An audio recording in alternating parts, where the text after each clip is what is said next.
आपल्या भारत देशामध्ये 12 ज्योतिर्लिंगांपैकी हे तिसऱ्या क्रमांकाचं ज्योतिर्लिंग आहे.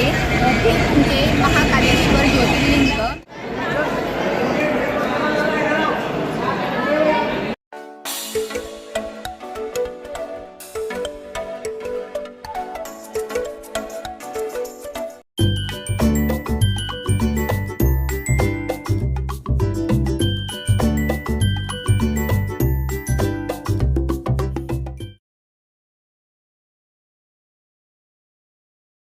हॅलो नमस्कार, मी जयश्री. पुन्हा एकदा स्वागत आपल्या नवीन व्हिडिओमध्ये. तर आता मी लावले तिथे पॉपकॉर्न करायला. हे पहा. आणि आता मी चहा घेणार आहे. दूध उकळायला ठेवायचे आणि इकडे आहे पाणी तापायला ठेवलेलं आहे. माझी आंघोळ झालेली ऑलरेडी. आणि आज स्पेशल ब्लॉग असणार आहे आमच्या दोघांच्या आयुष्यातला. ते नेक्स्ट तुम्हाला समजेलच पुढे व्हिडिओमध्ये. तर आता सध्या पटापट आवरायचं आहे आणि काय प्लॅन आहे तुम्हाला नंतर शेअर करते. तर हे गाईज, आम्ही रेडी झालेलो आहोत आणि इकडे माऊ रेडी, आम्ही दोघं पण रेडी झालेलो आहोत. मी हा ड्रेस घातलेला आहे. तर जस्ट आता निघायचं आहे. Are you ready? ये. तर गाईज आम्ही चाललो आहोत, सांगू टाकू. तर आम्ही चालले उज्जैनला. आणि उज्जैनला प्रसिद्ध असं मंदिर आहे महादेवाचं. ते मंदिर महाकालेश्वर मंदिर आहे. तर तिकडे आम्ही दर्शनाला चाललो आहोत. आम्ही प्लॅन का केला आहे, तर आज आहे स्पेशल डे. आमच्या लग्नाचा वाढदिवस आहे आणि लग्नाला आम्हाला 5 वर्ष कंप्लीट झालेलं आहे. ॲनिव्हर्सरी साजरी करण्यासाठी आम्ही चाललो आहे उज्जैनला. महादेवाचं दर्शन घेऊन आम्ही सेलिब्रेट करणार आहोत. चला चला चला, निघायचं आता निघायचं. चला आता पुढे व्हिडिओमध्ये. चला आता गाडी येणार आहे. हां, गाडी आलेली आहे. चला आता मी जातो खाली. Bye bye. बाय कल.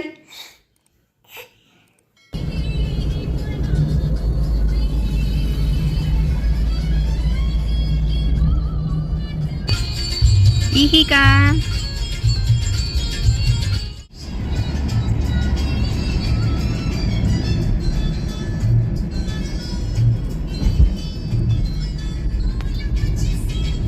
आज सोमवार आहे त्यामुळे सिक्युरिटी जास्त आहे आणि गर्दी पण खूप होत असते सोमवारची.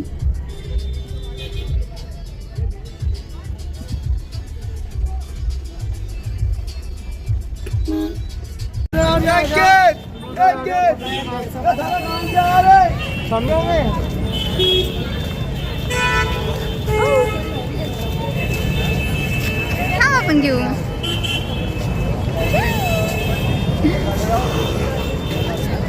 काढून नाही देत फोटो.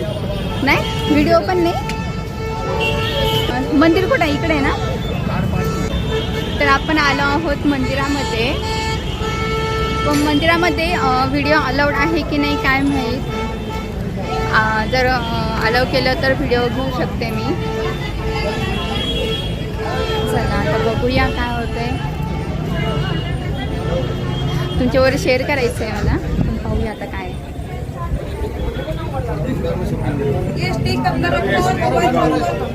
बंद करना है. स्टिक निकाल लो. मोबाइल चलाओ, लेकिन स्टिक निकाल लो. ठीक है.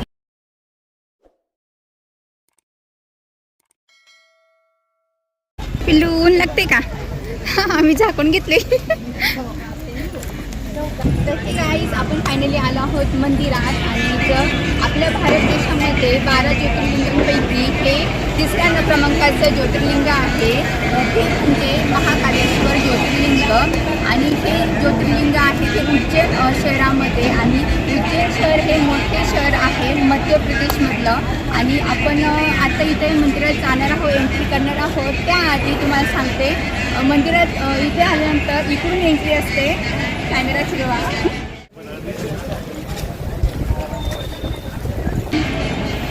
इथून एंट्री करायची आणि समोरच आपल्याला इकडे गणपतीची मूर्ती दिसते. चला.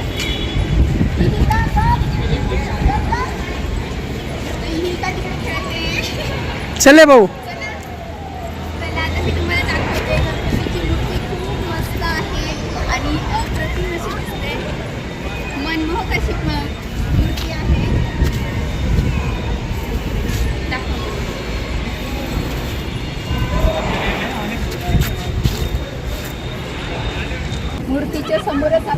मंदिरात जाण्यासाठी भव्य असं गेट आहे, प्रवेशद्वार आहे आणि ते प्रवेशद्वार तुम्ही पाहाल तर छान प्रवेशद्वार आहे. एंट्री आपण तू पाहत आहोत आणि नक्षीकाम तर इतकं भारी केलेलं आहे.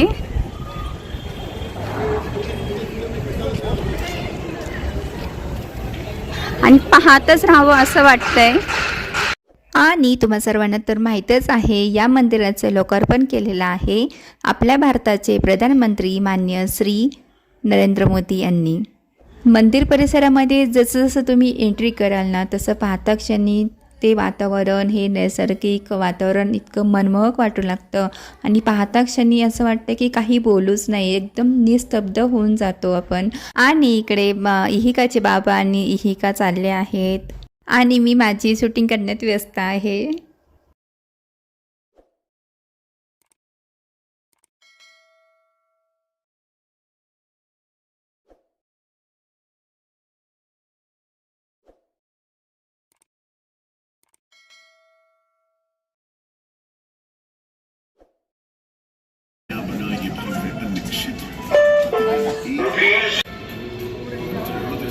बहुत आगे फिर वेट कर ली, रुको मैं आके लगाती हूँ। हाँ लगा दो लगा.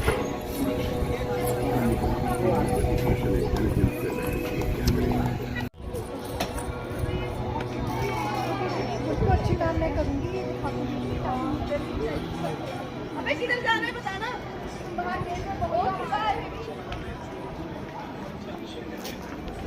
माओ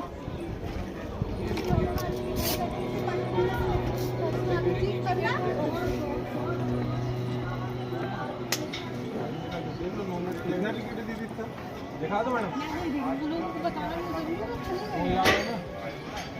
टिकट कितने का है? कितने मेंबर हो आप? 4 तो 4 पे 4 के 600 रुपीज. हाँ 4 पे आपको 5 टिकट फ्री मिल जाएगा.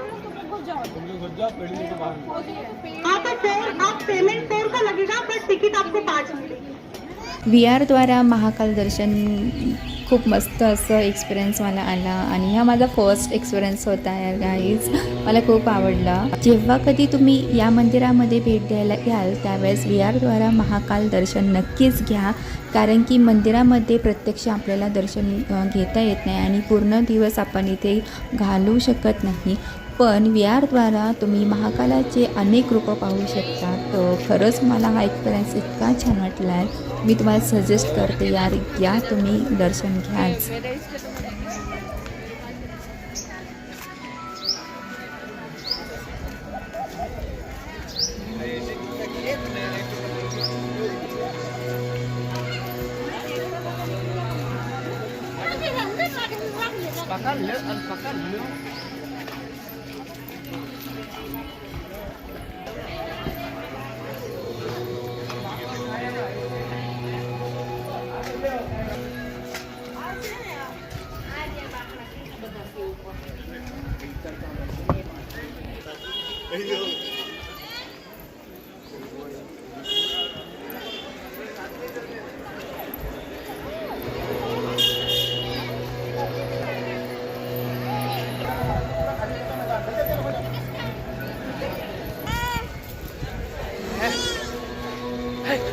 जय श्री महाकाल. दर्शनार्थिगण कृपया ध्यान दें, मंदिर परिसर में जिन दर्शनार्थियों के दर्शन हो चुके हैं कैसे हो? ओ हिला पकड़ भी तो पानी पी लो. हो.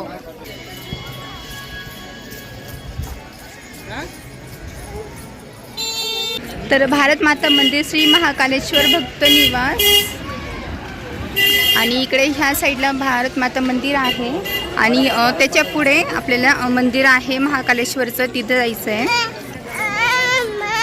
हो तुला घेऊ हम आई बुबू आहे. ही काला दिसलंय बुबू. चला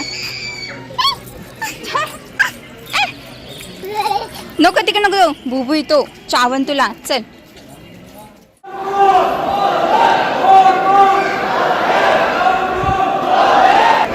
नाही ना,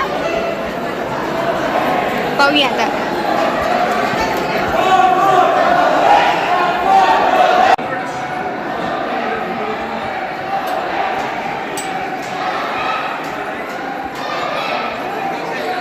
खूप गर्दी आहे का?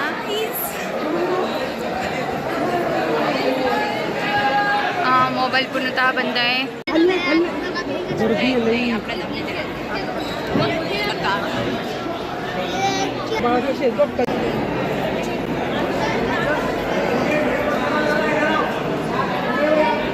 दर्शन घेऊन आम्ही बाहेर आलो आणि जे मेन मंदिर आहे त्याच्यासमोर आम्ही उभे आहोत आणि सर्वजण फोटो घेत आहेत, व्हिडिओज घेत आहेत.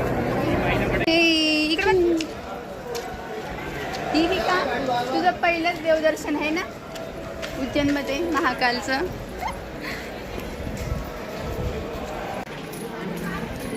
तर इथे इलेक्ट्रिक गाडीची सुद्धा सोय आहे. एवढा परिसर जर पाहायचा असेल तर ह्या गाडीत तुम्ही बसून पाहू शकतो. आली इकडे आहे चप्पल स्टँड. तिकडे समोर पाहत असाल तर ते तलाव आहे. या तलावाचे नाव सुद्धा आहे रुद्रसागर असं या तलावाचं नाव आहे.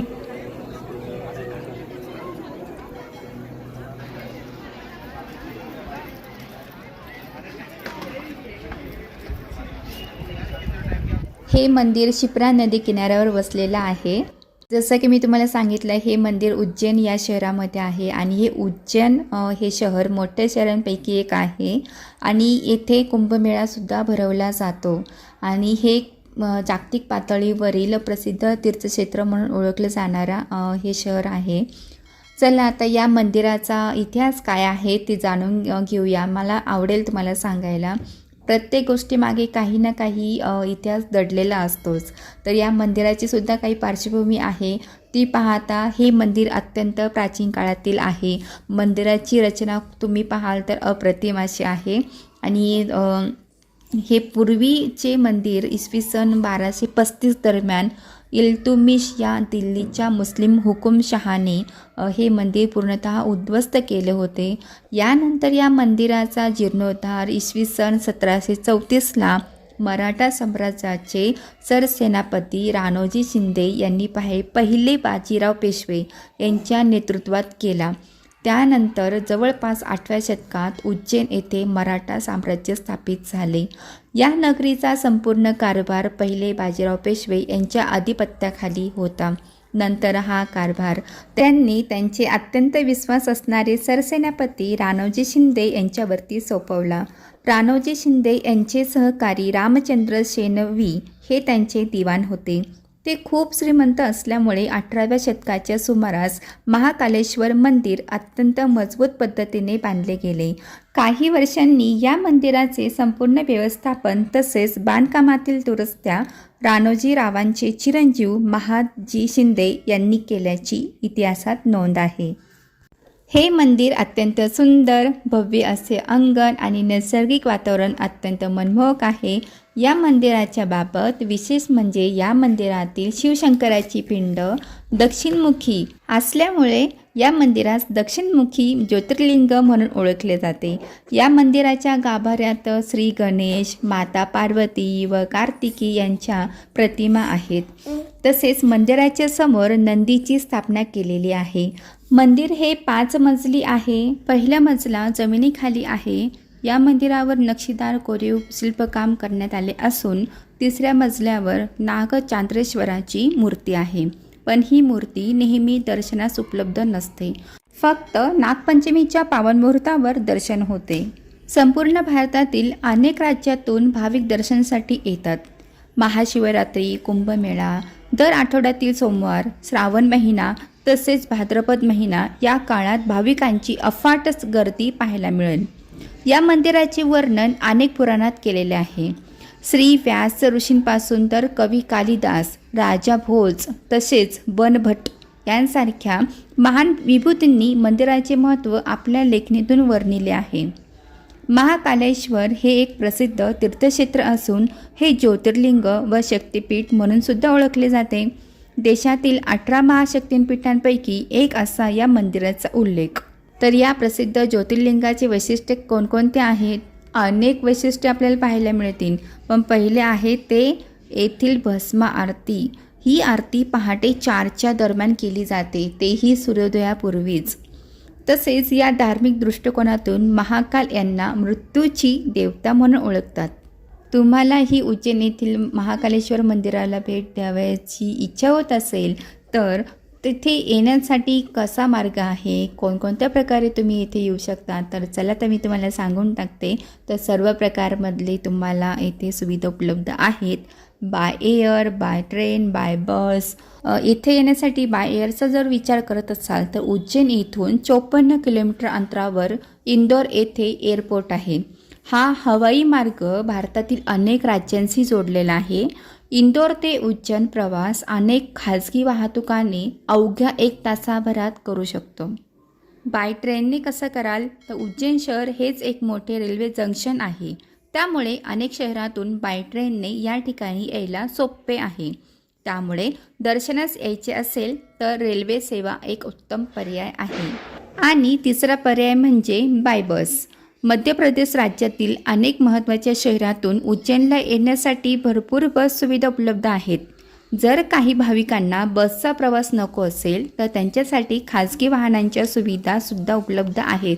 माझ्या परीने जेवढी होईल तेवढी माहिती देण्याचा प्रयत्न केलेला आहे. होप तुम्हाला नक्की आवडलं असेल तर मला तसं कमेंट करून सांगा. तर हा परिसर मला इतका आवडला आणि माझी फर्स्ट टाईम आहे इकडे उज्जैनमध्ये येण्याचं. खूप दिवस चाललं होतं जायचं उज्जैनला.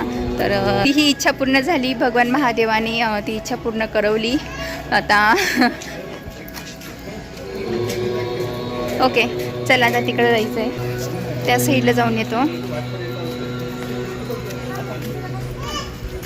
चल इकडे. आणि इथे मंत्रसुद्धा लावलेलं आहे मोठ्या साऊंडमध्ये. लाऊडस्पीकर लावलेलं आहे त्यामुळे छान असं ओमकार आपल्याला ऐकू येतो आणि प्रसन्न असं वातावरण. आणि दुपारचं वातावरण एवढं छान वाटत नाही पण संध्याकाळ होत आली का मस्त लाईटिंग वगैरे खूप छान दिसत असेल हा परिसर. तर आता वेळ होत आहे घरी जायची, लेट होत आहे त्यामुळे आम्ही लवकर निघू. जर झालंच तर संध्याकाळपर्यंत थांबवू नये तर पण खरंच घरी जायला उशीर होणार आहे. त्यामुळे म्हटलं आता लवकर आवरावा, प्रसाद घ्यायचा आहे आणि घरी जाणार आहे. तर शेवट आता तुम्हाला दाखवते. तर ह्या साईडला प्रसाद घ्यायचा आहे जिथे मी काउंटरवर VR दर्शन केलं होतं त्या ठिकाणी. आजचा दिवस खूप छान गेला.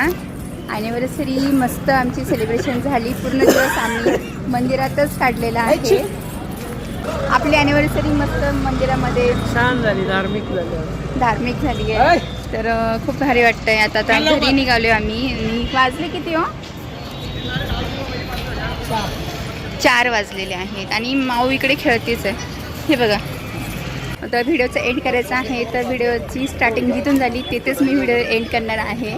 तर पाठीमागे तुम्ही पाहताय गणपती मूर्ती मस्त अशी मनमोहक अशी गणपती मूर्ती आहे आणि तिथेच मी आता व्हिडिओचा एंड करणार आहे. चला आता आजचा व्हिडिओ तुम्हाला आवडला असेल तर लाईक करा, शेअर करा, सबस्क्राईब करा. चला भेटते पुढच्या व्हिडिओमध्ये. तोपर्यंत सर्वांनी काळजी घ्या. Bye bye.